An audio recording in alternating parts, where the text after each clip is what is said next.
Article du jour, École de l'âme. Le karma, le destin, les relations de guérison et l'éveil du féminin sacré. La vie n'est pas une suite d'événements aléatoires. Chaque rencontre, chaque séparation, chaque épreuve porte un sens profond.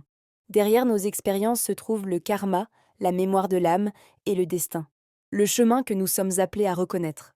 Le karma n'est pas une punition, contrairement à ce que l'on a longtemps cru. Le karma est une leçon. C'est l'énergie que nous portons issue d'expériences passées, de blessures non guéries, de choix inconscients. Il revient dans notre vie sous forme de schémas répétitifs jusqu'à ce que nous apprenions à choisir autrement. Lorsque la leçon est intégrée, le karma se dissout.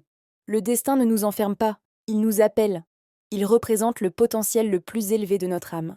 Nous pouvons nous en éloigner, le retarder, mais jamais le perdre. Chaque fois que nous choisissons la vérité plutôt que la peur, nous nous rapprochons de notre destinée. Les relations sont l'un des outils les plus puissants de guérison karmique. Certaines personnes entrent dans notre vie non pour rester, mais pour activer nos blessures, nos limites et notre force intérieure. Les relations de guérison sont rarement confortables. Elles révèlent l'abandon, la dépendance affective, la peur de perdre, le manque d'amour de soi. Mais à travers ces miroirs parfois douloureux, l'âme grandit.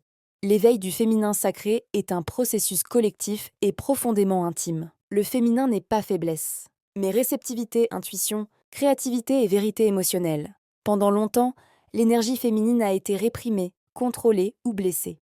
Aujourd'hui, elle s'éveille à travers des êtres qui osent ressentir, poser des limites et honorer leur sensibilité. Lorsque le féminin s'éveille, les relations se transforment. Elles ne sont plus basées sur le sacrifice, la peur ou la dépendance, mais sur l'authenticité, le respect et la croissance mutuelle. La femme éveillée ne mendie plus l'amour, elle le rayonne. Elle n'accepte plus des relations qui la diminuent. Elle devient un espace de guérison, non un champ de bataille. Le karma se guérit par la conscience, le destin s'active par le courage d'être soi. Et le monde change lorsque le féminin se souvient de sa véritable nature.